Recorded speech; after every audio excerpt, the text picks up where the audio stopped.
Իդեալ համակարգը բացում է եվրոպական որակի եւ նրբագեղության դռները ձեր առաջ։ Հնարավորություն ընձեռելով ձեռք բերել եվրոպական արտադրողների լավագույն նմուշների նշված տեսականին մինչև 75% բացառիկ զեղչով։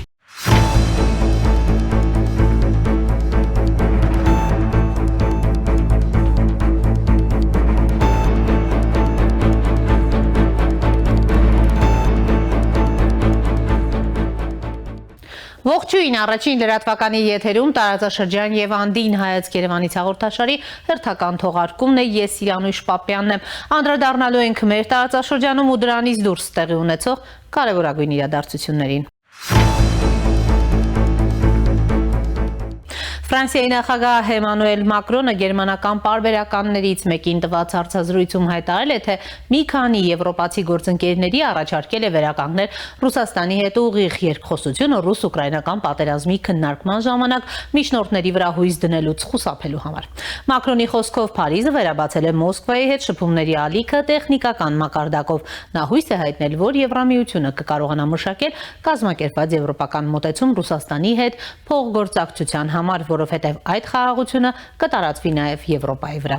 Մակրոնի այս հայտարարություններին պատասխանել է Ռուսաստանի նախագահի մամուլի քարտուղար Դմիտրի Պեսկովը, որը հայտարարել է, թե Փարիզն ու Մոսկվան պահպանել են տեխնիկական շփումները, սակայն ռուսական կողմը դեռևս բարձր մակարդակի երկխոսություն հաստատելու ցանկության որևէ նշան չի արձանագրել։ Նրա խոսքով Մոսկվան տպավորված է Փարիզի հայտարարություններով։ Կրեմլի խոսնակը նշել է, որ Ռուսաստանը հարաբերությունները զրոյական վիճակի հասցնելը համարում է անտրամաբանական եւ հակաարդյունավետ, միաժամանակ հավելելով, որ նմանատիպ նախաձեռնություններ դեռևս չեն ստացվել այլ եվրոպական մայրաքաղաքներից։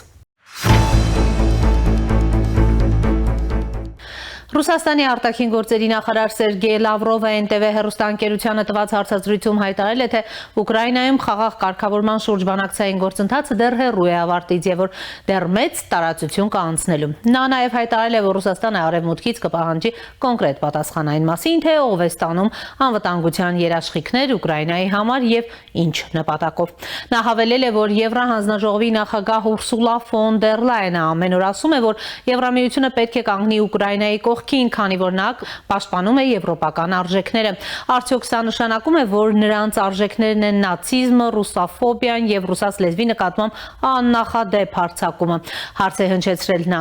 Լավրովի խոսքով, երբ Ուկրաինայում կարգավորման հասնեն, վերահսկողության մեխանիզմները կպահանջեն ուշադիր համակարգում, առաջին հերթին ռազմական ու քաղաքացիական իշխանությունների միջև։ Բացի այդ, Լավրովը շեշտել է նաեւ, որ Ստամբուլում Ուկրաինայի հետ նախկինում քննարկված բոլոր անվտանգության երաշխիքներն այլևս ուժի մեջ չեն։ Միևնույն ժամանակ Ռուսաստանի փոխարտգործնախարար Ալեքսանդր Գրուշկոն ընդգծել է Ռուսաստանի անվտանգության երաշխիքների կարևոր նշանակությունը Ուկրաինայի հարցում։ Դիվանագիտը նշել է, որ այդ երաշխիքները պետք է ներառեն Ուկրաինայի ՆԱՏՕ-ին անդամակցության հեռանկարի բացառումը, նրա տարածքում օտարերկրյա զորքերի տեղակայումից զերծ մնալը եւ ընդհանուր առմամբ այնպիսի երաշխիքներ, որ Ուկրաինան սպառնալիք չի ներկայացնի Ռուսաստանի համար։ Համաշխարհային նորություններից անցում կատարենք տարածաշրջանային լուրերին։ Նախորդին Ադրբեջանի նախագահ Իլհամ Ալիևը ընդունել է Միացյալ Նահանգների առևտրի պալատի միջազգային հարաբերությունների, Մերձավոր Արևելքի ու Թուրքիայի գծով ավագ փոխնախագահ Հուշեմ Չոքսիի գլխավորած պատվիրակությանը։ Այս մասին հաղորդում է Ադրբեջանի նախագահի մամուլի ծառայությունը։ Ինչպես նշվում է հաղորդագրության մեջ, պատվիրակության կազմում են նաև Apple, EconMobile, Herbalife, Meta եւ մի շարք այլ ընկերությունների ղեկավար բարձրաստիճան պաշտոնյաներ։ Ողջունելով հյուրերին, Ալիևը ասել է, որ Ադրբեջանը եւ Միացյալ Նահանգները այժմ մտնում են երկկողմ հարաբերությունների նոր, շատ խոստումնալից ու ակտիվ փուլ եւ իհարկե այն փաստը, որ այդ ընկերությունների ղեկավարների այցը տեղի է ունենում Միացյալ Նահանգների փոխնախագահի այցից առաջ, նույնպես մեծ նշանակություն ունի, քանի որ երկու երկրների փոխգործակցության մի մասը կենտրոնացած է բիզնեսի, ներդրումների, առևտրային հարաբերությունների եւ շատ ավելիի վրա, որ կողմերի միջև առկա ռազմավարական օրակարգի մի մասն է։ Այնուհետև Ալիևը ներկայացրել է Ադրբեջանի առաջնահերթությունները տնտեսական զարգացման ոլորտում եւ ամերիկյան ընկերությունների ներկայացուցիչներին կոչ արել ներդրումներ կատարել Ադրբեջանում։ Հուշեմ Չոքսին իր հերթին Ալիևին հրավիրել է Վաշինգտոն հանդիպելու գործարար համայնքի ներկայացուցիչների ավելի մեծ պատվիրակության հետ։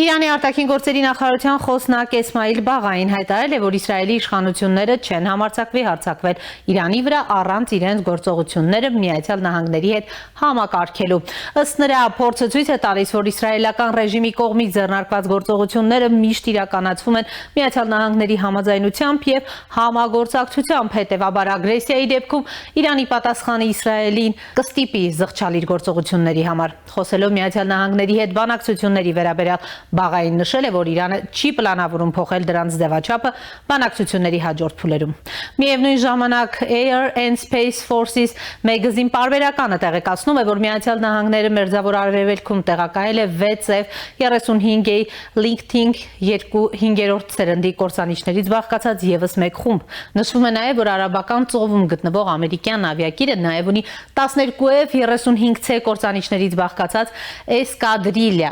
Անցյալ 3 շաբթի այդ ինքնաթիռներից մեկը խոցել է իրանական Շահեդ 139 անօդաչու թռչող սարքը, որը մոտեցել էր ավիակիրին։ F-35C-ներից բացի ավիակիրը նաև ունի F-18 Super Hornet կործանիչների 3 էսկադրիլա եւ էլեկտրոնային պատերազմի ու օդային վաղ նախազգուշացման ինքնաթիռներ։ Պարբերականը նշում է, որ մարտական ինքնաթիռներից բացի Միացյալ Նահանգները տարածաշրջանում տեղակայել է հակաօդային պաշտպանության միջոցներ, այդ թվում Patriot հակաօդային պաշտպանության համակարգեր եւ TAJD